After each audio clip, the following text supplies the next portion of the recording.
What's up, Tiger fans? It's Morgan back again to discuss the latest news and updates in the world of Clemson football. Today, I have a great topic because I wanted to discuss the recruiting strategy for Clemson football and their recent success that they've had on the recruiting trail. So let's get started. Hey, before I do, make sure you like this video and subscribe to my YouTube channel so you can stay up to date on all of my exclusive Clemson content I put out every single week.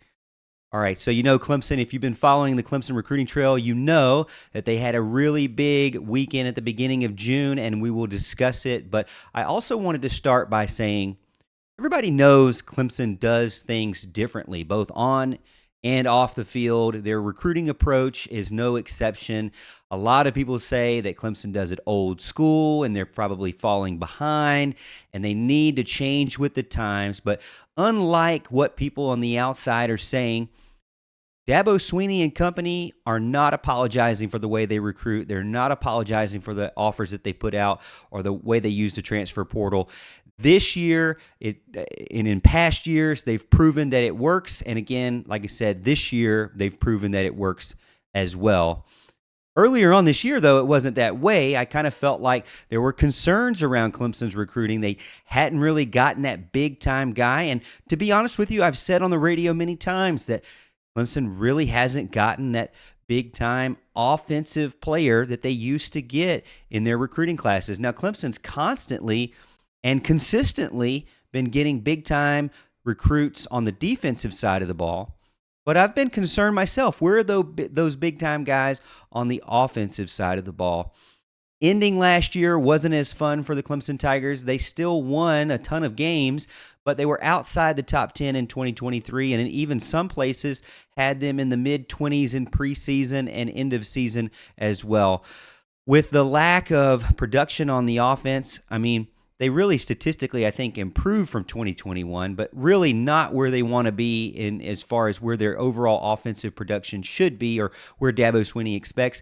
He made the transition from Brandon Streeter over to Garrett Riley, who I think everybody thinks is one of the best offensive minds in the country right now, especially in college football.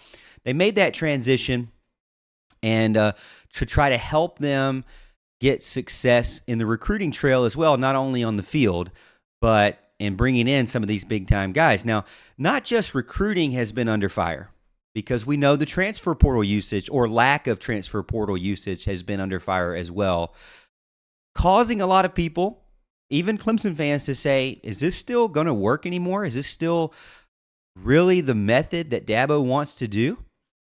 Now, let's add even more to that. Clemson is one of those schools that doesn't do a ton of offers. They don't take a ton of transfers, and they really don't do a ton of official visits, and they hold everybody to try to get them all together on one official visit, like all or nothing type of tactic. Some people have speculated that that doesn't work either. But if you're a Clemson fan like myself and you've been following them recently as well, I'm sure people in the national scene have been following them. They're starting to see that it actually does work. After the June 1st or the first weekend of June official visits that came and visited the campus and spent time with the coaches, the families got to spend time with the coaches, the players got to spend time with other players and see the facilities, see what Clemson is all about. The Tigers made a huge, huge splash, really setting themselves up back up top in the recruiting world for college football. And I want to talk about some of those commitments, specifically topped off with the guy that's on the screen here, and that is five-star linebacker Sammy Brown. I think is one of the best linebackers, best defensive players in this class. Some people say, and according to 24/7, their highest-ranked linebacker ever. The guy can do it all. We've already done videos on him. You can see him, being a great running back, being a great linebacker, and he can really do a little bit of everything.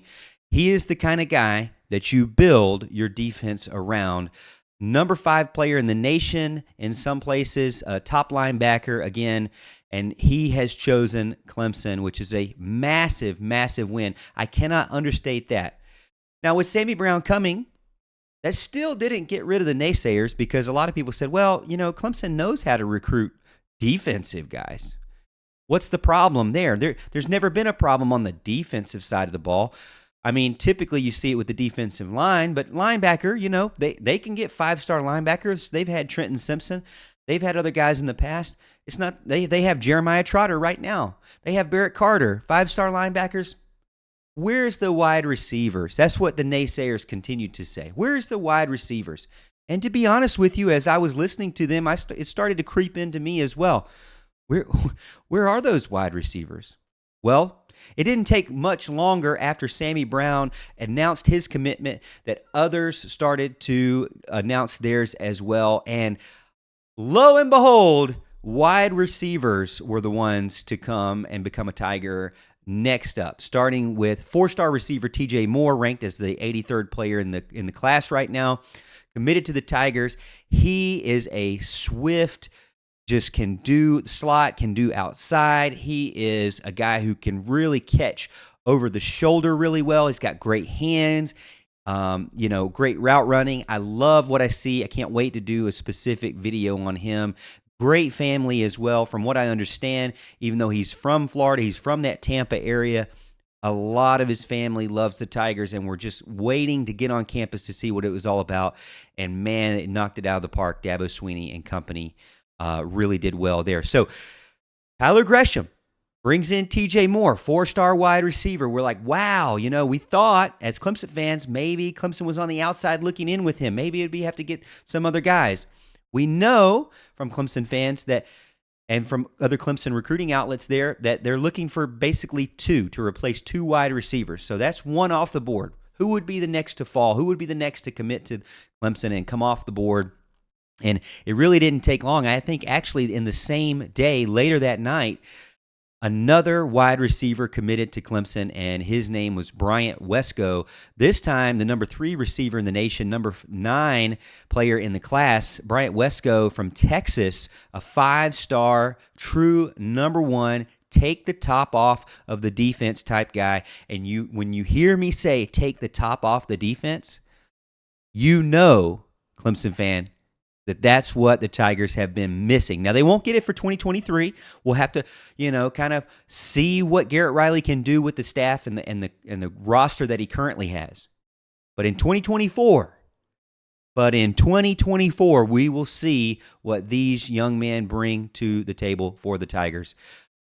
This weekend, the weekend, the first weekend of June was a huge weekend for the Tigers, and hopefully they can carry on their momentum. They landed those 3 big-time commitments that weekend, and I think there are some rumors out there that there are other players out there that are extremely interested in maybe being the next. Now, Clemson has a ton of offensive linemen that visited that weekend. Fletcher Westphal, William Satterwhite. Those are guys that they're looking to try to land as well. Casey Poe is another offensive lineman to be on the lookout for. I've got down on my list Corian Gibson, 5-star safety. KJ Bolden, also on the radar. Ricardo Jones, another safety. And an edge rusher, Edric Houston, as well. So a ton of defensive guys still look out for, and then some of those guys on that line of scrimmage on the offensive side of the ball as well. It's going to be a fun time ahead, because as Clemson fans, you're going to be able to see who are the next guys to come and become a Clemson Tiger. Could it be these offensive linemen? Could it be some more of these big-time defensive guys?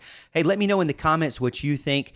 The takeaway from all this, Clemson doesn't do things like everyone else, but what they are doing is successful. Hey, again, let me know what you think about these pickups in the comments below. I'd love to hear from you. Don't forget to like and subscribe to the YouTube channel.